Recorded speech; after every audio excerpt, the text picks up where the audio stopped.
ان کے زمانے میں ایک واقعہ آپ سنتے ہوئے پڑھا بھی ہوگا، اس کو کہتے ہیں صلح حدیبیہ۔ صلح حدیبیہ کفار کے سرکار دو عالم صلی اللہ علیہ وسلم کے درمیان،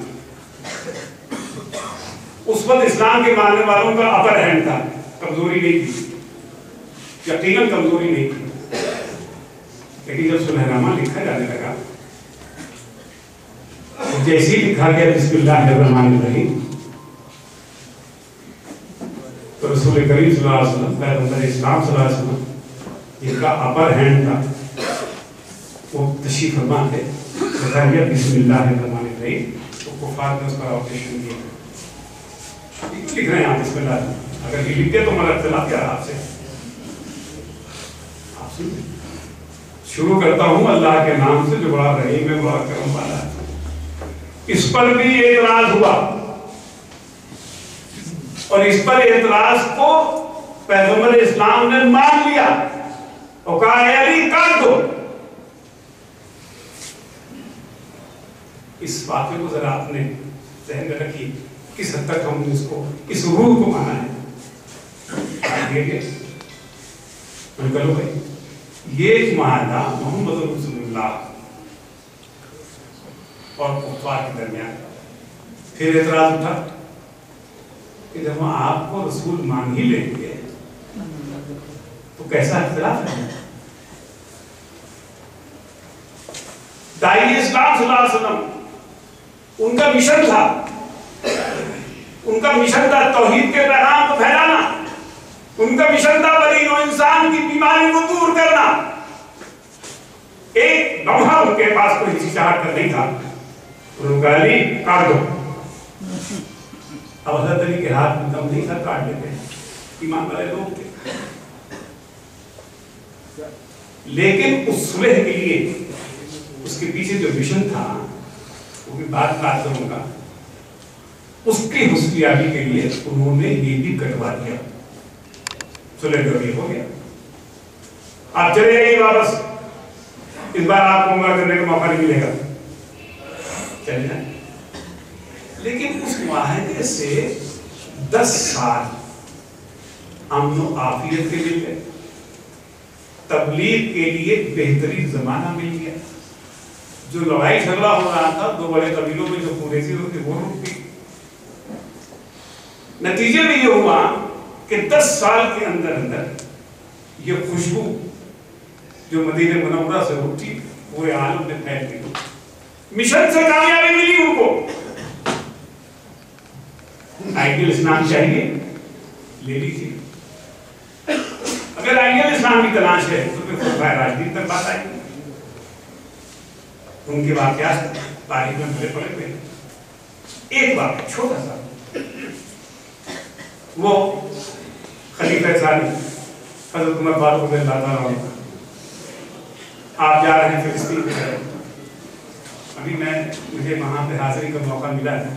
جو کیفیت ہے وہ ہندوستان کے مسلمان اگر اس کو احساس کر لیں، آپ مدد کر سکتے ہیں۔ اس معاملے میں آپ کا ایک منٹ چاہوں گا۔ میں ابھی وہاں گیا تھا، یروشلم بھی وہاں پہ ساتھ میرے علاقے میں دیکھے ہیں، مسجد اقصیٰ کا جو حال دیکھا ہے وہاں پہ، اور مساجد کے جو حال مقامات پہ دیکھا ہے، عجیب کیفیت ہے۔ خیر، آپ تشریف لے جائیں۔ سوال یہ ہے، مزاج دیکھیے، کبھی خود بیٹھتے ہیں، کبھی اپنے غلام کو بٹھاتے ہیں۔ مزاج، صرف مزاج کا دیکھیے۔ جب یہ تھا تو بیت المقدس کی دنیا ان کے سامنے رکھ دی گئی۔ آج دنیا اس تاریخ کو دہراتی ہے، آج بھی ان کا ذکر ہے۔ میں ایک ذہن کو ایک جھٹکا ملا بھی، میں نے آپ سے وعدہ کیا کہ ایک مجھے چاہیے، آپ بھی مدد کر سکتے ہوں گے، صرف یہ بھی شاید میں بات میں ختم کر دوں گا۔ تو وہ یہ ہے، ہم جس ملک میں رہ رہے ہیں وہ جمہوری ملک ہے۔ جمہوری مشن ہمارا وہی ہے، اس سے مت ہٹیے گا۔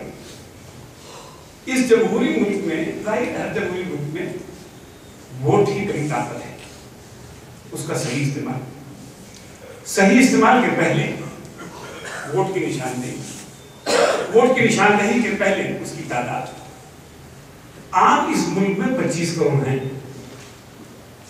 آئیڈیل اسلام کی تلاش میں آپ ہیں. 25 کروڑ اس ملک میں آپ ہیں. آپ کو 25 کروڑ رہنے نہیں دیا گیا. آپ کو مسئلہ میں بانٹ دیا گیا, آپ کو برادری میں بانٹ دیا گیا, زبان میں بانٹ دیا گیا, کس چیز میں بانٹ دیا. کوئی طریقہ نہیں تھا رکھا آپ کو تقسیم کرنے کا. نتیجے میں طاقت ختم ہو گئی آپ کی. 2004 میں گجرات کے واقعات کے رد عمل کے طور پر آپ ذہنی طور پر اکٹھا ہو, کسی سیاسی پارٹی کی کال کرنے, کسی عالم کی کال پہ نہیں, مجھے کہہ لیتے کسی مولوی صاحب کی کال پہ نہیں, بلکہ شاید یہ اللہ کی مرضی تھی. اس نے آپ کے ذہن میں ایک ایسا احساس پیدا کیا جس کو انگریزی میں کہتے ہیں ٹیلیپیتھی, کہ کیرالہ میں بیٹھا ہوا عبد الکلام وہی سوچ رہا تھا جو الہ آباد میں بیٹھا ہوا عبداللہ سوچ رہا تھا. خیالات میں اس اہم آہنگی کی وجہ یہ کا جو آپ کو پھل ملا, ثمرہ ملا, وہ یہ تھا کہ آپ نے اس حکومت کو الٹ دیا جس کو آپ نہیں چاہتے تھے. میں کسی پارٹی کی مکانہ سیاسی بات نہیں کر رہا ہوں, اس کو بات کر رہا ہوں. اس پارٹی کو آپ نے اقتدار سے باہر کر دیا 2004 صرف اکٹھا ہو گئے. جب تک آپ کی تعداد کا احساس ہوا تھا تب تک آپ کی پسند اور ناپسند کا بھی احترام تھا. آج اکٹھا ہو جائیے.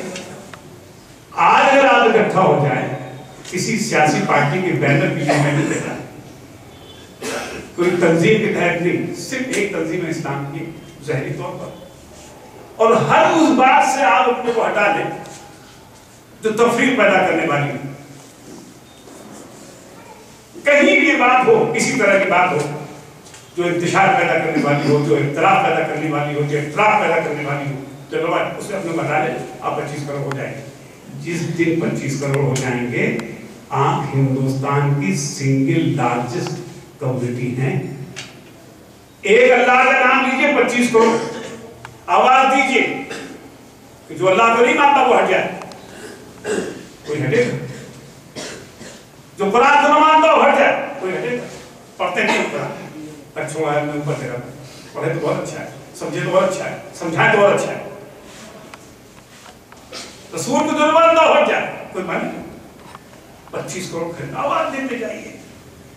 زکوٰۃ کی آواز دیئے, نماز کی آواز دیئے, حج کی آواز دیئے, کتنی آوازیں دیتے رہیے. یہ 25 کروڑ قوم نہ ہٹے گی ایک جگہ پر. اور ایسی کوئی آواز اس ملک میں نہیں ہے جو لوگوں کو اتنی دیر تک مختلف رکھے. اتنی تعداد نہیں ملے گی. اور ملے 10-12 کروڑ ملیں گے کچھ اپر کلاس لائف کے لوگ ہوتے بس نہیں, وہ بھی 2 منٹ میں منتشر ہو جائیں گے.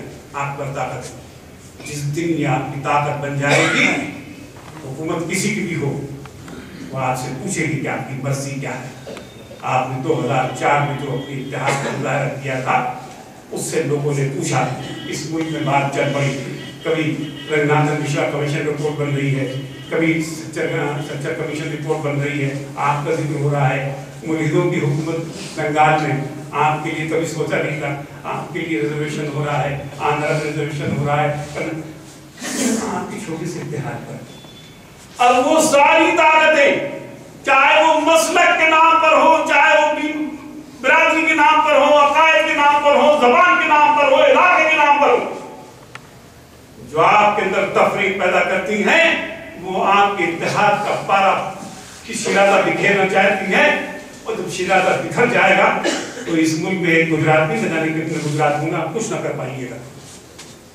اگر مسجدوں سے محبت ہے, اگر ان معصوم بچیوں کی چیخیں آپ کے کانوں میں بھی ہیں, جو گوڑوں کی ٹوٹی ہوئی ہڈیوں کی آوازیں ہیں, کوئی آپ کو اپنا باپ نظر آ رہا ہے, کوئی خاتون جو بے آبرو ہوئی وہ آپ کو اپنی نظر آ رہی ہے, تو اتحاد کو پکڑ لیجیے. مشتعل نعرے کی ضرورت نہیں ہے. اس ملک میں یہی ہوا ہے. انسانی زندگی کے 2 شعبے ایسے ہیں, ایک حکومت اور ایک سیاست. اس کے اثر سے آپ بچ نہیں سکتے. اسی حکومت اور سیاست کے اثر میں ہم نے اپنی عبادت گاہ, ایک عبادت گاہ نہیں, نہ جانے کتنی عبادت گاہیں اس ملک میں ہم نے کھو دی. اسی سیاست اور حکومت نے. آپ سے کہنا چاہتا ہوں کہ ان دو